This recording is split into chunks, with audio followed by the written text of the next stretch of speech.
Lecture audio du conte Les Trois Plumes de Jacob et Wilhelm Grimm par Valérie Alain.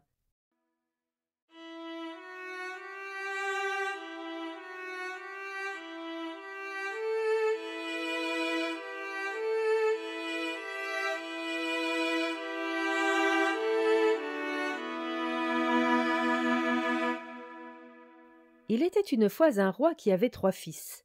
2 d'entre eux étaient intelligents et avisés. Le troisième, quant à lui, ne parlait pas beaucoup. Il était simple d'esprit, et s'appelait simplement l'idiot. Quand le roi se fit vieux et faible, et qu'il se mit à penser à sa mort, il ne sut pas lequel de ses fils devrait hériter de son royaume. Il leur parla alors ainsi.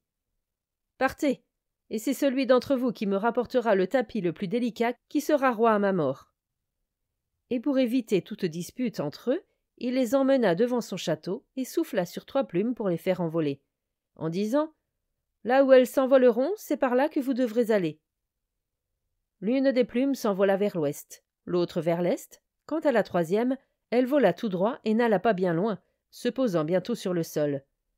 L'un des frères partit donc à droite, l'autre à gauche, et ils se moquèrent de l'idiot qui fut bien obligé de rester près de la troisième plume, là où elle s'était posée. L'idiot s'assit par terre, et il était triste. Il remarqua soudain que, près de la plume, il y avait une trappe. Il la souleva et trouva un escalier qu'il descendit. Il arriva devant une autre porte et y frappa. Puis il entendit une voix appeler, à l'intérieur. « Petite et verte demoiselle, pateridée, petit chien, un bon par ici et un par là, va vite voir qui est là. » La porte s'ouvrit, et elle vit une grande et grosse grenouille, tout autour de laquelle il y avait une foule de petites grenouilles. La grosse grenouille lui demanda quel était son désir.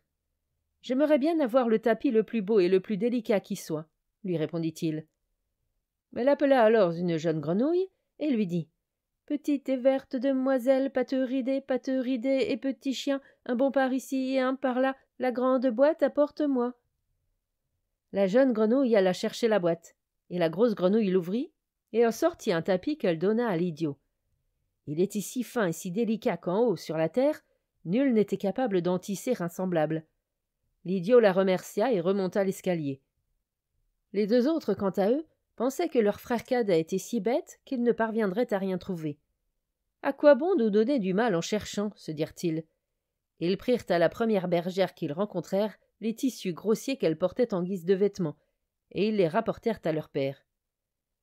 Au même moment, l'idiot revenait également, rapportant son beau tapis. Quand le roi le vit, il s'étonna et dit « Si je respecte la loi, c'est au cadet que doit revenir le royaume. » Mais les 2 autres ne laissèrent pas de repos à leur père, et lui dirent qu'il était impossible que l'idiot, à qui la raison faisait défaut en toutes choses, devienne roi, et ils le supplièrent de fixer une nouvelle condition. Leur père dit alors « C'est celui d'entre vous qui m'apportera le plus bel anneau qui héritera du royaume. » Il emmena les 3 frères dehors et souffla sur 3 plumes pour les faire s'envoler afin qu'ils les suivent. Les 2 aînés partirent de nouveau, l'un à l'ouest et l'autre à l'est. Quant à la plume de l'idiot, elle vola de nouveau tout droit et tomba par terre, près de la trappe. Il descendit donc une nouvelle fois chez la grosse grenouille et lui dit qu'il lui fallait le plus bel anneau qui soit. Elle envoya aussitôt chercher sa grosse boîte et en sortit un anneau tout scintillant de pierres précieuses et qui était si beau qu'aucun orfèvre sur terre n'eût été capable de le fabriquer. Les 2 aînés se moquèrent de l'idiot, qui voulait partir à la recherche d'un anneau d'or, et ils ne se donnèrent pas le moindre mal. Ils prirent une vieille roue de charrette dont ils arrachèrent les clous, et ils la portèrent au roi. Mais quand l'idiot montra son anneau d'or, leur père dit de nouveau « C'est à lui qu'appartient le royaume. » Les 2 aînés ne cessèrent de tourmenter le roi, jusqu'à ce qu'il fixe une 3e condition en disant que c'était celui qui ramènerait la plus belle femme qui obtiendrait le royaume. Il laissa de nouveau s'envoler les 3 plumes, et elles partirent dans les mêmes directions que les fois précédentes.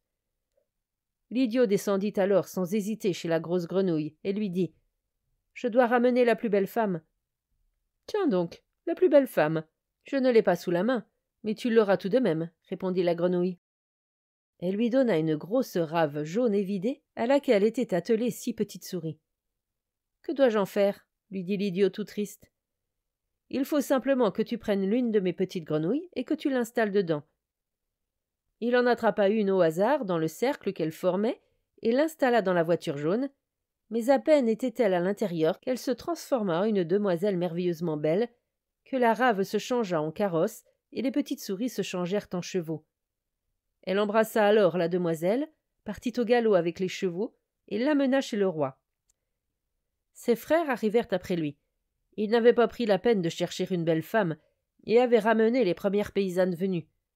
Quand le roi les vit, il dit « C'est au cadet qu'appartiendra le royaume après ma mort. » Mais les deux aînés se mirent à crier, assourdissant le roi. « Nous ne pouvons pas accepter que l'idiot devienne roi. » Et ils exigèrent qu'on donne la préférence à celui dont la femme réussirait à sauter à travers un anneau qui était suspendu là au milieu de la salle.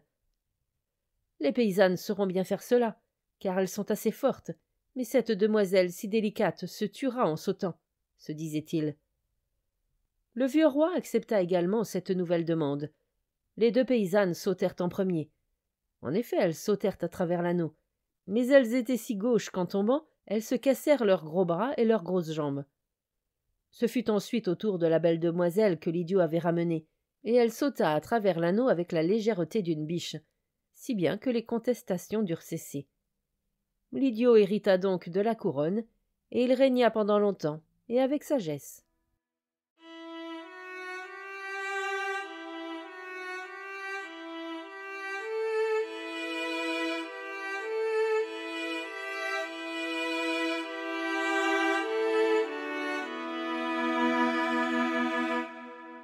Fin de la lecture du conte Les Trois Plumes.